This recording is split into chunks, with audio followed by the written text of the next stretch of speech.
एक सर्द रात में खौफनाक रेलवे स्टेशन में साधारण से डॉक्टर के साथ घट गया कुछ ऐसा जिसे वह अपनी जिंदगी में कभी नहीं भुला सकते। नमस्कार दोस्तों, हॉरर संडे के आज के इस हैरान कर देने वाले बहुत ही ज्यादा खौफनाक एपिसोड में मैं आप सभी लोगों के सामने रंजित जी नाम के एक साधारण से डॉक्टर के साथ घटी हुई ऐसी खतरनाक भूतिया घटना की कहानी लेकर आ गया हूं, जिसे ध्यान से सुनने के बाद आप लोग किसी भी अनजान रेलवे स्टेशन में, अरे भाई, जान पहचान का ही क्यों ना हो, आधी रात में जाने से पहले 2000 बार सोचेंगे। कभी भी कोई भी सुनसान रेलवे स्टेशन को देखेंगे तो मन में एक अजीबोगरीब डर बैठ जाएगा। अब कहानी की शुरुआत करते हैं 2015 में। चलकर बात यह है कि उत्तर प्रदेश के एक छोटे से टाउन में रंजीत जी अपने परिवार वालों के साथ बढ़िया अच्छी खासी जिंदगी काट रहे थे। जैसा कि मैंने बताया था, पेशे से डॉक्टर थे। इनके परिवार में इनकी पत्नी, इनका एक लड़का जो कि क्लास 12 में पढ़ता था, इनके माता पिता थे, अच्छे से सब कुछ चल रहा था, अच्छी पोस्ट में थे, डॉक्टर थे। भाई कुछ सालों तक यहाँ पर नौकरी करने के बाद इनको एक इन्फॉर्मेशन मिलती है, इनको इनका ट्रांसफर लेटर मिलता है।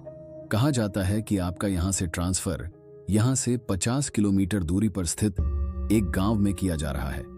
वहां पर सफल डॉक्टरों की बहुत कमी है, मतलब वहां पर सिर्फ झोला छाप डॉक्टर ही है। ज्यादातर हमें यह पता चला है वहां पर सरकारी अस्पताल में भी कोई सीनियर डॉक्टर नहीं बैठता है। इस वजह से हम चाहते हैं कि आप वहां पर जाएं तो ठीक है। बोले इनको काम करते हुए काफी समय हो गया था। वो बोले जाएंगे।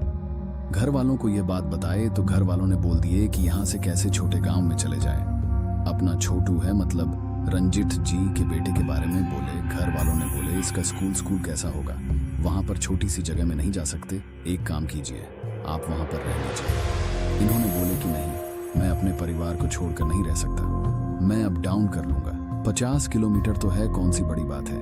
इन्होंने बोले कि अपने पास बाइक है, बढ़िया, वैसे ही कम चलाता हूँ, यहाँ रहता हूँ तो बाइक से आना जाना करूंगा। तो इनकी पत्नी टेंशन में आ गई, बोली नहीं, बाइक से तो नहीं आओगे, जाओगे, क्योंकि आपको रात बेरात कई बार अस्पताल से बुला लिया जाता है, वहां पर भी दुनिया भर के काम पड़ेंगे। अब ऐसा हो कि आपको आधी रात में बुला लिए, फिर आप बाइक से जा रहे हैं, तो हम तो यहाँ टेंशन में बैठे रहेंगे, क्योंकि आपको बाइक की इतनी प्रैक्टिस है नहीं। हाँ, वो भी जंगल वाला सुनसान रास्ता, रास्ते में तो तरह तरह की चीजें घूम रही होती हैं, भटक रही होती है। कल को भगवान ना करे कुछ ऊंच नीच हो जाए, तो इससे अच्छा तो नौकरी ही छोड़ दीजिए, आप अपना प्राइवेट क्लिनिक खोल लीजिए। इन्होंने बोले क्या यार, एक ट्रांसफर हुआ, इतना क्यों टेंशन ले रहे हो, मैं एक काम करता हूँ, ट्रेन चलती है, वहाँ पे ट्रेन से आना जाना कर लिया करूँगा। लेकिन एक मिनट यार, मैं रेलवे स्टेशन में वहाँ पर उतरूँगा तो सही। और रेलवे स्टेशन से अस्पताल की दूरी लगभग 2.5-3 किलोमीटर की है, पैदल तो नहीं जा पाऊंगा, फिर कैसा करूँगा। रंजित जी के पिताजी बोलते हैं, अरे बेटा, अस्पताल है, गांव में रेलवे स्टेशन है, गांव में तो ऑटो भी तो चलती होगी ना। हाँ, यह भी तो सोच, अगर नहीं चलती होगी वहां से तो कोई ऑटो वाला बांध लेना मंथली के हिसाब से। इन्होंने बोला अच्छा आइडिया है, चलो ज्वाइनिंग करने के लिए गए तो बिल्कुल इनको वैसा ही करना पड़ा। रेलवे स्टेशन में उतरे और ये पता चला कि अस्पताल एक्चुअल में 2-2.5 किलोमीटर नहीं है, 4 किलोमीटर के आसपास है। तो इन्हें ऑटो की तो जरूरत पड़ती, तो यहाँ पर चल रही थी बढ़िया शेयरिंग ऑटो। स्टेशन से अस्पताल वाले रास्ते की तरफ अस्पताल तक जाती थी और रास्ते में सब लोग को उतारती भी। तो इन्होंने सोचा अच्छा हो जाएगा, शेयरिंग ऑटो से चला जाया करूंगा और उसको कुछ दे दिया करूंगा, मतलब एक्स्ट्रा पैसे भी दे दिया करूंगा कि भाई मेरे अलावा ज्यादा लोगों को मत बैठा, 1-2 लोगों को बैठा ले, ठीक है, तेरा भी अच्छा चलता रहेगा, ऐसा इन्होंने सोच लिया। ठीक है, आने जाने लगे, सब अच्छा हुआ। 20 दिन बाद, अभी इन्हें इतना दिन भी नहीं हुआ था, आते हुए समझ ही रहे हैं आप लोग, इन्हें पता चला इनके अस्पताल में एक हॉस्पिटल कैंप जो होता है वह लगने वाला है, जो डे नाइट चलेगा। छोटे छोटे गांव से भी लोग आएंगे अपना इलाज करवाने के लिए, बाहर के शहर से भी डॉक्टर आएंगे, जो आंखों के स्पेशलिस्ट होंगे, कोई पेट के स्पेशलिस्ट होंगे, कोई किडनी के स्पेशलिस्ट होंगे। एक बड़ा कैंप लगने वाला है इनके छोटे वाले गांव के अस्पताल में। तो अब क्या करना, ऐसा करना पड़ेगा कि डे में नहीं नाइट में आना पड़ेगा। ये टेंशन में आ गए, बोले डे नाइट वाला कैंप चल रहा है और मुझे नाइट में आना है, लेकिन ठीक है, क्या कर सकते हैं। ठीक 21वां दिन इनको नाइट में आना था। घर वालों को बताया, घर वालों बोले क्या कर सकते हैं, मैत्री सरकारी नौकरी, डॉक्टर है, तेरे भरोसे कैंप चल रहा है, वहां पे खाना वाना खाए अपना रात के समय, और आधी रात में ये घर से निकले। आखिरी ट्रेन पकड़कर उस गांव की तरफ जाने वाली लगभग 2:30 बजे के आसपास ये अपने रेलवे स्टेशन में उतरे। और ट्रेन बेहद ज्यादा लेट हो गई। मतलब एक्चुअली ट्रेन का टाइम था यहाँ पहुंचने का, यही कोई 1 बजे के आसपास का, ये 2:30 बजे पहुंची। उतरे तो देखे कि रेलवे स्टेशन में कुछ लोग थे जो कि ट्रेन में चढ़ गए हैं वापस। अब ये उतरे तो देखते हैं कि यहाँ पर पूरे रेलवे स्टेशन में कोई भी नहीं है। पूरा सुनसान, ठंड का महीना था, दिसंबर वाला जैसा अभी चल रहा है, और गांव में तो कड़ाके की ठंड पड़ती है। भाई पहले के टाइम पर तो और पड़ती थी। मैं 2015 की बात कर रहा हूँ। आज के टाइम पर तो मजाक हो गया, ठंड नहीं मजाक चल रहा है दुनिया में। लेकिन खैर खुर हुए ही उतरे। किस्मत से इनके पास शॉल थी, अपने एक बैग में शॉल रखे हुए थे। एक अटैची जैसा इनके पास रहता था, सूटकेस जैसा छोटा सा, उसे शॉल निकाले उड़े और घूम रहे हैं। ठंड अच्छी खासी लग रही है, बोले क्या करूं या कुछ समझ में नहीं आ रहा। एक बेंच पे घूमते घूमते थक गए। ये बेंच में बैठ गए। दरअसल ये यहाँ पर रेलवे स्टेशन में घूम इसलिए रहे थे क्योंकि रात बहुत हो गई थी कि नहीं, अब इतनी रात में एक छोटे से गांव में शेयरिंग ऑटो चलाना लगभग पॉसिबल है। कोई शेयरिंग ऑटो थी नहीं। इन्होंने फोन करके अपने एक आदमी को, जो कि अस्पताल में ही काम करता था, बाइक लेकर बुलाए हुए थे कि बेटा मैं स्टेशन में इतने बजे आने वाला हूँ, बाइक से आ जाना, मुझे लेके जाना। उसने बोला था कि ठीक है सर, मैं लेने के लिए आऊँगा, जब तक आप थोड़ा स्टेशन में रुकिए, थोड़ा ज़्यादा यहाँ पर काम हो गया, मैं आ रहा हूँ, आप टेंशन मत लीजिए सर। अभी थोड़ा घूमते घूमते थक गए। फिर दिखाई दी एक बेंच, तो बेंच के ऊपर बैठ गए। अब भाई 15 मिनट 20 मिनट निकल गए। अब इनकी रात तक जागने की ऐसी आदत तो थी नहीं, तो बैठे बैठे इनको नींद आने लगी। नहीं, यहां पर इतनी रात गए, ऐसे अनजान रेलवे स्टेशन में बैठे बैठे सोना बिल्कुल भी ठीक नहीं है। और पता नहीं कौन जागता होगा, किसकी नीयत मेरे ऊपर कैसी होगी कैसी नहीं। वैसे भी इंसान तरक्की करता है तो उसके बारे में लोग बहुत उल्टा सीधा सोचते हैं। मैं ऐसा सो नहीं सकता, उठता हूं। लेकिन अब ये उठने के बाद स्टेशन में घूमने लगे तो इनको एक अजीब सी नेगेटिविटी समझ में आई। ऐसा लगा कि बार बार पटरियों के तरफ से कोई ऐसा मतलब जैसा समझ रहे जैसे प्लेटफॉर्म है। ये प्लेटफॉर्म है ट्रेन का, और पटरी थोड़ी नीचे होती है ना। ऐसे इनको लगा कि पटरी के नीचे, मतलब वो प्लेटफॉर्म के नीचे तरफ से ऐसा उठ के कोई इनको देख रहा है। इन्हें ऐसा महसूस हुआ, और ये फिर प्लेटफॉर्म से पटरी की तरफ जाकर देखते तो नीचे कोई भी दिखाई नहीं देता। फिर थोड़ा टहलते तो फिर ऐसा लगता कि ऐसा निकल के कोई देख रहा है, और फिर छुप जा रहा है। इनका दिमाग खराब हो गया, बोले कि यह मैटर बिल्कुल ठीक नहीं है। मैं रेलवे स्टेशन के अंदर नहीं, बाहर रुकता हूँ। अब बाहर जब आदमी आएगा मेरा, वह फोन करके बुला लेगा, इधर उधर हो जाऊंगा। तो वह बाहर निकले स्टेशन से और टहलते टहलते थोड़ा आगे बढ़ गए। अब वो सोचे आ क्यों नहीं रहा यार, मैं 2:30 बजे से मैं यहाँ पर आया हुआ हूँ, कब से उसको बताया हूँ। मोबाइल में भी सिर्फ 2% की बैटरी बची हुई है। इन्होंने मोबाइल स्विच ऑफ करके अपने जेब में डाल दिए कि आएगा तो दिख ही जाएगा, और सुनसान इतना है कि गाड़ी की आवाज आ ही जाएगी। और उसके पास तो बुलेट है, बुलेट की आवाज तो दूर दूर से सुनाई देती है। इन्होंने अपना मोबाइल स्विच ऑफ करके जेब में डाल दिए और टहलते टहलते थोड़ा आगे निकल गए। मुश्किल से 2 मिनट की दूरी पर ये गए होंगे, इनको दिखाई दिया एक बड़ा सा बरगद का पेड़। इस पेड़ के नीचे देखे कि 4 लोग बीच में आग लगाकर हाथ ताप रहे हैं।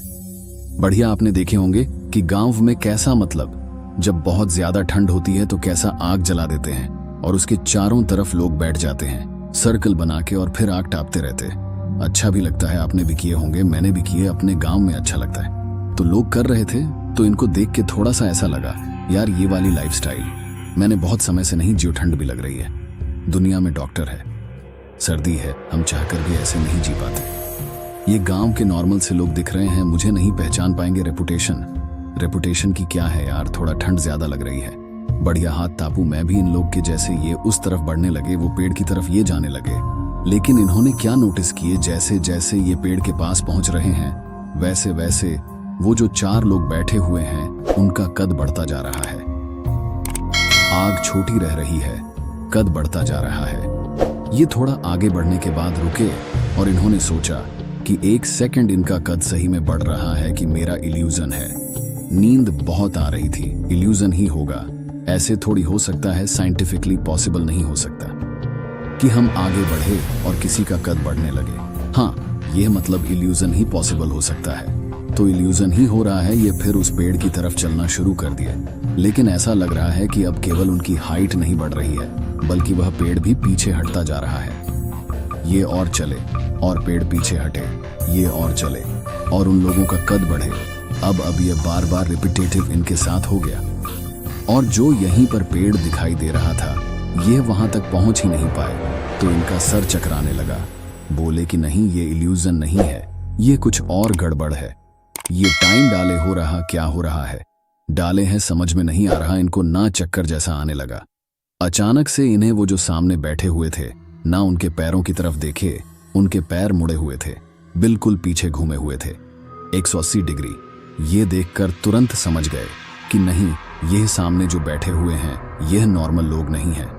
यह एक दूसरी दुनिया की शक्तियां हैं और मैं इन लोगों को देख लिया हूं, इसीलिए अब मेरे दिमाग के साथ खिलवाड़ हो रहा है। या फिर ये लोग मेरे दिमाग के साथ गेम खेल रहे हैं। ये घबराए और उल्टे कदम स्टेशन की तरफ भागना शुरू कर दिए। वहां से निकल के स्टेशन की कितनी देर आए थे? 2-3 मिनट आगे आए थे। ये स्टेशन 2-3 मिनट की दूरी पर था यहां से, लेकिन ये स्टेशन की तरफ भागे जा रहे हैं, भागे जा रहे हैं, भागे जा रहे। 5 मिनट हो गए, 10 मिनट हो गए, 15 मिनट हो गए, स्टेशन आ ही नहीं रहा है। ऐसा लग रहा है घूम फिर के वह उसी पेड़ के सामने आ जा रहे हैं, उसी लोगों के सामने आ जा रहे हैं। वही लोग वैसे ही दिख रहे हैं। आकार बढ़ा हुआ, पैर पूरे उल्टे और आग ताप हुए। जितनी बार ये इनके सामने आ रहे हैं, उतनी बार इन लोग का चेहरा खौफनाक होता जा रहा है। अब इनको बहुत जोर से डर लगा। ये हनुमान चालीसा पढ़ना शुरू कर दिए। अब हनुमान चालीसा पढ़ते पढ़ते पढ़ते पढ़ते दौड़ रहे हैं।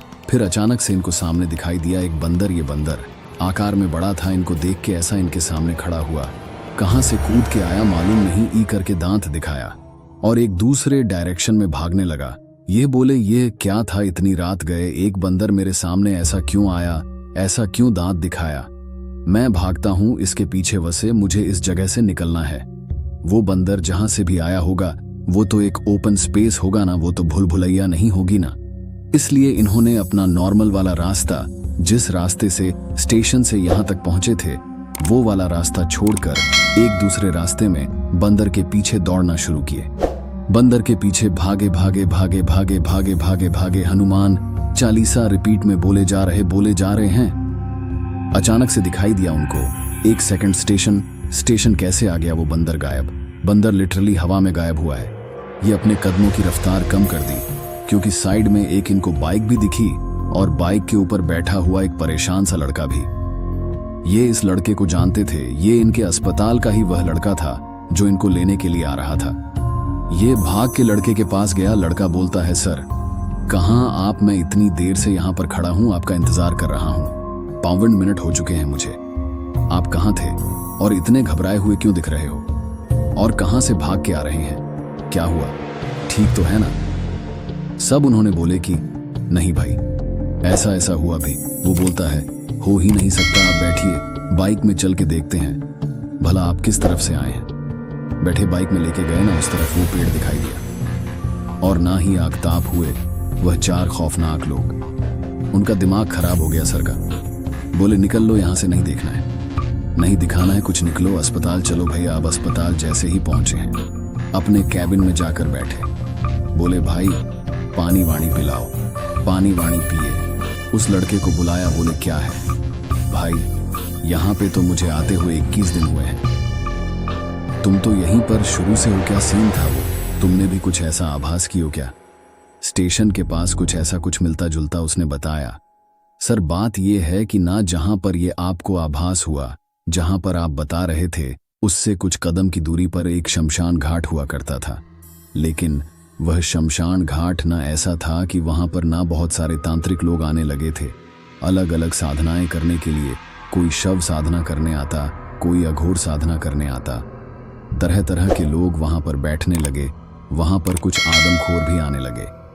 गांव के लोगों को यह पता चल गया और गांव के लोग यह नहीं चाहते थे कि हम अपने किसी रिश्तेदार का वहां पे अंतिम संस्कार करें और उनके जो अस्थियां हैं या फिर उनकी जोताएं हैं उसके साथ ऐसा कोई भी कुछ भी करे। गांव वालों ने उस शमशान घाट को पूरी तरह से बॉयकॉट कर दिए और एक दूसरे शमशान घाट में अपना क्रियाकर्म वगैरह करने लगे। वहां भी ये चीजें बंद तो हो गई, लेकिन वहां पर ये जो भूतिया एक्टिविटीज हैं ये बढ़ गई। जैसा आपने आज एक्सपीरियंस किए वैसा बहुत सारे लोग को होते रहता है। मुझे नहीं हुआ, शायद मेरी किस्मत थी। मुस्कुराया और अपने काम के लिए आगे बढ़ गया। रंजित सर भी सोचने लगे कि मैटर तो बड़ा खतरनाक था भाई। अब से जो कुछ भी हो जाए ऐसे स्टेशन में नहीं रुकूंगा, पहले ही फोन करके बुला लिया करूंगा। इस बार इन्होंने गलती ये थी ना कि ट्रेन में उतरने के बाद इन्होंने फोन किए थे अपने आदमी को। अब से पहले ही बुला लिया करूंगा, निकलूंगा तभी फोन कर दिया करूंगा। अब तक इस वीडियो को देख लिए हैं तो लाइक जरूर कर देना, चैनल को सब्सक्राइब करके बेल आइकन दबा देना, बेल के ऑप्शन में क्लिक करना, क्योंकि इसी तरह के हैरान कर देने वाले खौफनाक वीडियोस आप लोगों के सामने लेकर आते रहता हूँ। अगर आप भी अपनी कोई हॉरर स्टोरी बताना चाहते हैं तो कमेंट में बताइए, फिर नेक्स्ट वीडियो आपकी स्टोरी होगी। फिर मिलेंगे अगले संडे शाम 6 बजे एक नए वीडियो के साथ। जब तक के लिए आप स्वस्थ रहे और खुश रहे। बहुत बहुत धन्यवाद।